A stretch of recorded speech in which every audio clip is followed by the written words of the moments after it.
2003 ఆ ప్రాంతంలో ఐఎంజీ భరత అనే కంపెనీకి ఆనాటి అప్పటి ప్రభుత్వం ఏదైతే భూమి కేటాయించిందో, ఎందుకు కేటాయించింది?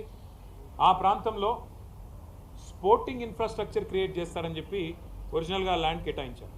అక్కడ క్రీడలకు సంబంధించి స్టేడియంస్ కానీ అకాడమీలు కానీ అట్లాంటివి మాత్రమే పెడతారని ల్యాండ్ ఇచ్చినారు తప్ప అక్కడ మళ్ళీ బహుళ అంతస్తుల మేడలు అంటే 50, 60, 70, 90 అంతస్తుల మేడలు కట్టమని, కోట్ల స్క్వేర్ ఫీట్లలో బిల్డింగులు కట్టమని ఆనాడు ఆ గవర్నమెంట్ ల్యాండ్ ఇవ్వలేదు. ఆ గవర్నమెంట్ ల్యాండ్ ఇచ్చింది అక్కడ క్రీడలకు సంబంధించిన అక్కడ వాతావరణ నిర్మాణం కోసం, ఒక ఇన్ఫ్రాస్ట్రక్చర్ నిర్మాణం కోసం కేటాయించారు. ఆ తర్వాత సరే ఆ కేసు, ఎందుకంటే ఆ కంపెనీయే ఫేక్ అని, డమ్మీ అనేది స్కామ్ అని, తర్వాత కాంగ్రెస్ గవర్నమెంటు 2004లో కోర్టుకు పోయింది. ఆ ప్రైవేట్ వాళ్ళు కూడా కోర్టుకు పోయినారు. ఆ కోర్టు కేసు మొన్న 21 ఏళ్ల తర్వాత ఆనాడు కాంగ్రెస్ గవర్నమెంట్ కొట్లాడింది, రాజశేఖర రెడ్డి గారి గవర్నమెంటు, ఆ తర్వాత మా గవర్నమెంట్ కొట్లాడింది. మొన్న ఫైనల్గా తీర్పు వచ్చింది. ఆ తీర్పును అనుసరించి ఇప్పుడు ప్రభుత్వం ఆ 400 ఎకరాలను అమ్మి 30,000 కోట్ల రూపాయలు సేకరించాలని లక్ష్యంగా పెట్టుకున్నాను. నేను ముఖ్యమంత్రి రేవంత్ రెడ్డి గారిని అడుగుతా ఉన్నా, కాంగ్రెస్ ప్రభుత్వాన్ని అడుగుతా ఉన్నా, మీకు ఆస్తులు అమ్మడం, అప్పులు తేవడం అనే మీ ఎజెండా ఏదైతే ఉందో, సరే అది మీరు ప్రభుత్వంలో ఉన్నారు, ప్రజలు నిర్ణయిస్తారు, అల్టిమేట్గా మీరు చేసేది తప్ప ఒప్ప. ఒకవైపు మీరే చెప్తున్నారు, ఎక్కడికక్కడ ఇవాళ హైదరాబాద్లో చూస్తే పెద్ద పెద్ద హోర్డింగ్లు, పెద్ద పెద్ద పోస్టర్లు, ముఖ్యమంత్రి గారి ముఖార విందంతో ఫ్యూచర్ సిటీ కడుతున్నాము, అక్కడ 50,000 ఎకరాల్లో కడతాం, ఆల్రెడీ 15,000 ఎకరాలు మా దగ్గర ఉంది, ఇంకో 30,000 ఎకరాలు సేకరిస్తున్నామని చెప్పి ముఖ్యమంత్రి గారు ఫ్యూచర్ సిటీ అని ఉదరగొడుతున్నారు. ఎయిర్పోర్ట్కి కిందికి ఆనాడు ఫార్మా సిటీ కోసం మేము సేకరించిన భూముల్లో ఈరోజు పేరు మార్చి ఫ్యూచర్ సిటీ అంటున్నారు.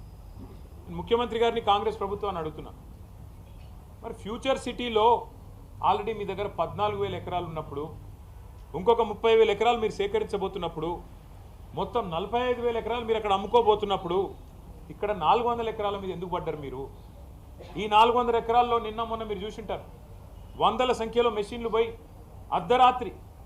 నేను అడుగుతా ఉన్నా, మీరు ఒకటి ఆలోచన చేయండి, శుక్రవారం, శనివారం, ఆదివారం, ఈరోజు సోమవారం రంజాన్, ప్రభుత్వానికి తెలిసి 4 రోజులు కోర్టుకు సెలవులని, అందుకే ఇబ్బడి ముబ్బడిగా మెషిన్లను పంపి వందల సంఖ్యలో పోలీసు వాళ్ళను పెట్టి అడ్డం వచ్చిన పిల్లలను ఇష్టం వచ్చినట్టు కొట్టి, వాళ్ళను ఆడపిల్లలను చూడకుండా బట్టలు చింపి ఒక దుశ్శాసన పర్వానికి తెరదీసి ఇంత అరాచకం ఏదైతే రేవంత్ రెడ్డి ప్రభుత్వం చేస్తున్నదో, మరి అక్కడ పక్షులు, అక్కడ నెమళ్ళు కేకలు పెడుతున్నాయి, గొంతు చించుకుంటున్నాయి, మాకు జరుగుతున్న ఈ అన్యాయం మీకు కనబడతలేదా, వినబడతలేదా అని చెప్పి రోధిస్తున్నాయి, ఏడుస్తున్నాయి.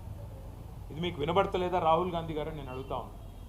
పర్యావరణ ప్రేమికులు, దేశ స్థాయిలో రాష్ట్ర స్థాయిలో ఉన్నవాళ్ళు, మేధావులు మౌనంగా ఎందుకున్నారని మేము అడుగుతున్నాం, పిల్లలు అడుగుతున్నాం. మీకేం కనబడట్లేదా? ఫ్యూచర్ సిటీలో 45,000 ఎకరాలు మీరు సేకరించి అమ్ముకుంటానని ఓపెన్గా బడ్జెట్లో చెప్తున్నారు, బయట చెప్తున్నారు. మరి 400 ఎకరాలు వదిలేస్తే మీకు పోయేదేముంది, వచ్చిన నష్టం ఏముంది? పశ్చిమ హైదరాబాద్ భవిష్యత్తులో ఢిల్లీలాగా ఎయిర్ క్వాలిటీ దెబ్బతిని ఊపిరి పీల్చుకోవడమే కష్టమయ్యే ప్రమాదం ఉండే అవకాశం ఉంది. మీరు ఈ 2,400, 2,500 ఎకరాలు ఇట్లే ఉండనిస్తే సెంట్రల్ యూనివర్సిటీ కింద అది బ్రహ్మాండంగా మరి మనకి ఇక్కడ లంగ్ స్పేస్ లాగా కూడా ఉపయోగపడుతుంది, ఒక విశ్వవిద్యాలయానికి కూడా ఉపయోగపడే అవకాశం ఉంది. రాహుల్ గాంధీ గారు ఇవాళ జాతీయ స్థాయిలో ప్రతిపక్ష నాయకుడు, వారిని కూడా నేను అడుగుతా ఉన్నా, హైకోర్టులో ఆల్రెడీ పిల్లు పడ్డది, ఒక ఎన్జిఓ వాళ్ళు వేసినారు, ఇది పర్యావరణ సమతుల్యత దెబ్బతీస్తుంది అని. ఆ పిల్లు రాకముందే నీ ప్రభుత్వం ఇంత ఆగమాగం చేస్తుంటే, పిల్లల్ని ఇష్టం వచ్చినట్టు కొడుతుంటే, గతంలో ఇదే రాహుల్ గాంధీ గారు హైదరాబాద్ సెంట్రల్ యూనివర్సిటీకి ఆనాడు 2 సార్లు వచ్చినారు ఒకటే నెలలో. రోహిత్ వేములా గారు చనిపోయినప్పుడు 2 సార్లు వచ్చినారు ఒకటే నెలలో. కానీ ఇటువైపు ఇప్పుడు కనీసం తిరిగి కూడా చూడట్లేదు, కనీసం ఒక మాట కూడా ముఖ్యమంత్రి గారికి చెప్పాలన్న ఆలోచన కూడా రాహుల్ గాంధీ గారికి వస్తలేదు. ఇదే రాహుల్ గాంధీ గారు బొంబాయి మహానగరంలో ఆర్ఏ ఫారెస్ట్లో 800 ఎకరాల్లో 2,500 చెట్లు కొట్టేస్తారంట అంటే, అక్కడ మెట్రో నిర్మాణం కోసం అక్కడ ఒకటి షెడ్ కడతారంట అంటే, ఇదే రాహుల్ గాంధీ గారు హడావుడి చేసినారు. అయ్యో ముంబైలో లంగ్ స్పేస్ లేకుండా పోతుంది, ముంబైలో పర్యావరణ సమతుల్యత దెబ్బతింటుంది, ఇన్ని 100 ఎకరాలు పోతే ఎట్లా కాంక్రీట్ జంగల్గా ముంబై మారిపోయింది అన్నారు. మరి ఇవాళ హైదరాబాద్, పశ్చిమ హైదరాబాద్ ఏమైపోయినా పర్వాలేదా?